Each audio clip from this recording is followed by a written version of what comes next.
જય જય શ્રી રામ.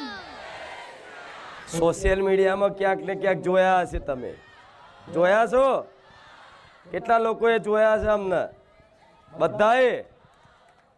ભલે આજે જો એમની હનુમાનજીની કૃપાથી, સ્વામિનારાયણ ભગવાનની કૃપાથી, એમની પ્રેરણાથી અને મારા રામચંદ્ર ભગવાનની કૃપાથી આજ બારેજાત ધામમાં આવા નાના એવા ભક્ત આવ્યા છે ભગવાનના. આ બારેજાત ધામમાં તમારું ભાવભર્યું સ્વાગત છે.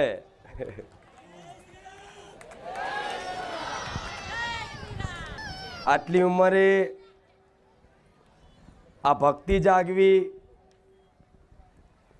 આવા ધાર્મિક સંસ્કારો મળવા એટલે ધન્ય છે એમના માતા પિતા નહીં, તે ધન્ય છે એમના કુળને. આ એક ઉદાહરણ છે કે ભક્તિ કરવાની કોઈ ઉંમર નથી હોતી. ભક્તિ કરવાની કોઈ ઉંમર નથી હોતી. આ એનું પ્રત્યક્ષ પ્રમાણ છે, ઉદાહરણ છે કે આટલા નાના દીકરાની અંદર આવી ભગવાનની ભક્તિ કરતા કરતા આજ ઉપદેશ આપતા, ભગવાનના ઉપદેશ આપતા થઈ ગયા હોય. જે ઉંમર રમકડા રમવાની હોય, તમે તો હવે 12-13 વર્ષની ઉંમરે તો લખોટીઓ ભમેડા રમી ખાતા હતા. સાચું ખોટું? અને જોડે આધ્યાત્મિક જ્ઞાન તો ખરું, ભક્તિ તો ખરી, જોડે શિક્ષણ પણ ચાલુ છે. ચાલુ છે ને? હા, તો સંબોધો મારા ભક્તોને. શું કહેવા માંગશો તમે? બોલીએ રામચંદ્ર ભગવાન કી, મેલડી માત કી. જય જય શ્રી રામ. જય જય શ્રી રામ. કે જુદી જ તાસીર છે આ ધરાની, કે જુદી જ તાસીર છે આ ધરાની. અહીંયા મહાભારત વાવો ને તો ગીતા નીકળે. હજી દબકે છે લક્ષ્મણ રેખાવો, કે હજી દબકે છે લક્ષ્મણ રેખાવો, કે જ્યાંથી રાવણ પણ બીતા બીતા નીકળે. અને હજી કોને કશુંનું કામ આવે છે? સૌ કોઈના જીવનમાં એક એવી સાંજ આવે છે કે બધું જ હોવા છતાં એને કશુંનું કામ આવે છે. મળે યશ અને કીર્તિ, તેથી ભૂલાઈ ગૌરવથી જાતિ. જેથી ચારેય બાજુથી ઘેરાય ને ત્યારે મારા બાપ હોઠે રામ આવે છે. કે તે છતાં જીવન જીવવાની એક જડીબુટી બતાવી દઉં, કે તે છતાં જીવન જીવવાની એક જડીબુટી બતાવી દઉં. કારણ કે જ્યારે દુનિયામાં બધું કામ ન આવે, દવા કામ ન આવે ને ત્યારે કોકની દુઆઓ કામ લાગે છે. कि जो सर फिरे होते हैं इतिहास उन्हीं की लिखती है, समझदार तो लोग सिर उनके बारे में पढ़ते हैं. परख अगर हीरे की करनी है तो अंधेरे का इंतजार करो, वरना धूप में तो कांच के टुकड़े भी चमकती है. सच्चे इंसान और हिम्मत वाले की परीक्षा तो मुश्किलों में भी होती है. वो मार्ग सीधा नहीं था, बहुत कठिन था. અને હનુમાનજીને જેટલી રામમાં પ્રીતિ, ભક્તિ અને ભરોસો હતો એટલો બીજાને નહોતો. કારણ કે જેટલો ભરોસો મોટો ને એટલો ભગતય મોટો. કે શું છે આપણા ગુજરાતમાં? કે આપણા ગુજરાતમાં શું છે? આપણા ગુજરાતની અંદર તો એક જ આપણું ખૂંખાર મેલડીનું બારેજાત ધામ છે. બોલો રામ રામ. બોલો ખૂંખાર મેલડી માત કી. બોલીએ મેલડી માત કી. રામચંદ્ર ભગવાન કી. જય જય શ્રી રામ. તો એક કથા કહું તો એક સુંદર મજાનું એક નાનકડું એવું ગામ હતું ને એમાં એક ફરતારામ સાધુ સિદ્ધ સાધ્વી ગામની અંદર હતા. કે ગામને ગોંદરે સરસ મજાનો સત્સંગ થાય. સત્સંગ પૂરો થાય એટલે બધા પગે લાગીને જાય. એમાં એક યુવાન છોકરો, પણ ગરીબ બહુ. ઘણા બધા ગરીબ ન હોય પણ બહુ એની પરિસ્થિતિ ખરાબ, મા બાપ નહીં, આર્થિક, માનસિક, શારીરિક બધી રીતે ખરાબ એની પરિસ્થિતિ હાલે. તો બધાય પગે લાગીને સાધુને જતા રહે. તો એમ નામ સાધુ પાસે બેઠો રહે. એટલે એક દિવસ બેઠો, બીજે દિવસ બેઠો, ત્રીજે દિવસ બેઠો.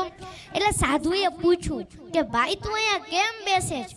એટલે ઓલા વ્યક્તિએ જવાબ આપ્યો કે ગુરુ, સવારથી સાંજ સુધી મહેનત કરું છું, પરસેવો પાડું છું, પણ સાંજે ખાવાના રોટલા થતું નથી. પણ ગુરુ દયાળુ બહુ હતા.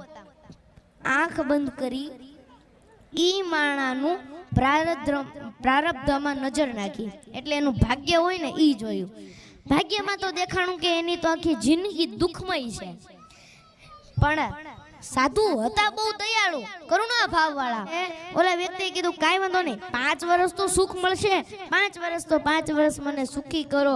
અને ગુરુએ 2 હાથ માથે મૂક્યા અને એટલું જ કીધું, જા કાલથી તારા સુખના દિવસો ચાલુ, 5 વર્ષ સુધી તારે ત્યાં ધન ખૂટશે નહીં, જા. અને જેવો જ ઘરે આવ્યો, બીજે જ દાડે એને વિચાર આવ્યો કે આ ઘરની અંદર વાસણો જરાક એવા વધારે છે, લાઈન વેચી દઉં, વેપાર કરું. કોઈ સાધુના આશીર્વાદ ફળી જાય ને તો કઈ પૈસાનો ઢગલો નથી કરી જતા, એ બુદ્ધિમાં ક્લિક થાય, અને બુદ્ધિમાં જે ક્લિક થાય ને એ સાચી પડે. ભગવાન બુદ્ધિ પ્રદાતા છે, ધન પ્રદાતા નથી. ખાલી રામ રામ. અને પછી એનો ધંધો એવો આલ્યો કે અબ્બલ ને ત્રબલ ને એવા નાણાં કે માણા આગળ પાછળ ફરવા જ મળ્યા. અને નાણાં આવે એટલે માણા આવે કે નહીં આવે? રામ. અને 6 મહિનાની અંદર તો જિલ્લામાં નામ થઈ ગયું કે આ ભાઈની ભેગા કોઈ ન આવે. અને પછી એને પૂછ્યું લગ્ન કરવા, સંસાર અકાલો? તો કે હા સંસાર અકાલો, સંસાર આલ્યો, લગ્ન થઈ ગયા. અને પછી તો એને વિચાર્યું કે હું બધું લઈ લઈશ, બંગલા કરીશ, જમીન કરીશ, ગમે તે કરીશ, પણ 5 વર્ષ પછી બધું વહી જ જવાનું છે ને, લાઈન થોડુંક પૂન ભેગું કરી લઉં. અને પછી તો મોટા મોટા સત્કર્મ કરાવે, કુવાઓ ખોદાવે, વાવ ગળાવે, હે બધે અનેક ક્ષેત્રો ચાલુ કર્યા, મોટા મોટા સંતોને બોલાવી સત્સંગના પારાયણો કરાયા. અને 5 વર્ષ પછી ઓલા સાધુ સિદ્ધ સાધુ ફરતા ફરતા પાછા ગામમાં આવ્યા. આખું ગામ ભેગું થયું. અને ઓલાને તો ભાઈ આ ગુરુ પડ્યા હતા, દોડતો આવ્યો અને ધૂળમાં દંડવટ કરવા માંડ્યો. એને કીધું કેમ છે ભાઈ? તો કે ગુરુ, જ્યારથી તમારી દૃષ્ટિ મારા ઉપર પડી છે ત્યારથી ઈશ્વરે મને 1000 હાથથી આપવાનું ચાલુ કર્યું છે, પાછું વળીને જોયું નથી. અને ગુરુ, આ 5 વર્ષમાં દુઃખ શું કહેવાય ને એ મને ખબર નથી પડી, અને આ 5 વર્ષ કેમ જતા રહ્યા એ ખબર નથી પડી. ગુરુ એને કીધું તૈયાર થઈ જાજે, 2 દિવસ પછી તારા 5 વર્ષ પૂરા થવાના છે, અને જે પરિસ્થિતિ હતી એ જ ચાલુ થાય. ઓલા ભાઈએ કીધું કાંઈ વાંધો નહીં ગુરુ, આ 5 વર્ષમાં મારે જે કરવાનું હતું ને એ મેં કરી લીધું, પણ પુણ્ય બહુ ભેગું કર્યું છે.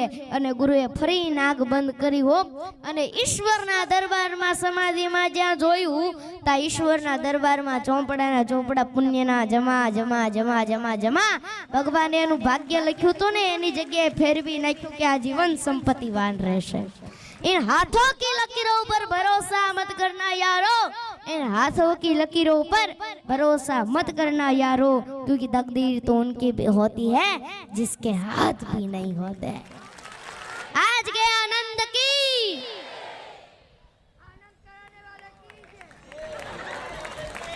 રામ. ખૂબ સરસ, ખૂબ આનંદ થયો મન માતાન. ઘણા સમયથી મતલબ એક અંદરથી પ્રાર્થના હતી, ઈચ્છા હતી બારેજા ધામ જવું છે, પણ આજે ભગવાનની કૃપાથી, મારી મેરડીની કૃપાથી આજે બારેજા ધામ આવવાનો અવસર પ્રાપ્ત થયો. એમાંય મને હરખ એ વાતનો છે કે ભક્ત તો ઘણા જોયા, પણ આટલી ઉંમરે ભગવાન માતાજીને ગુણગાનની લીલા ગુણગાન કરવા અને આટલી ભરી સભામાં નિર્ભયતાથી માઇક લઈ અને બોલવું એ ભગવાનની કૃપા છે. હનુમાનજી, પંચમુખી હનુમાનજીની કૃપા છે, સ્વામિનારાયણની કૃપા છે, માતા પિતાના આશીર્વાદ છે, અને ગુરુના ચરણોના આશીર્વાદ છે, કૃપા છે. એના કારણે એ નથી બોલતા, એમની ચેતના શક્તિ બોલે છે.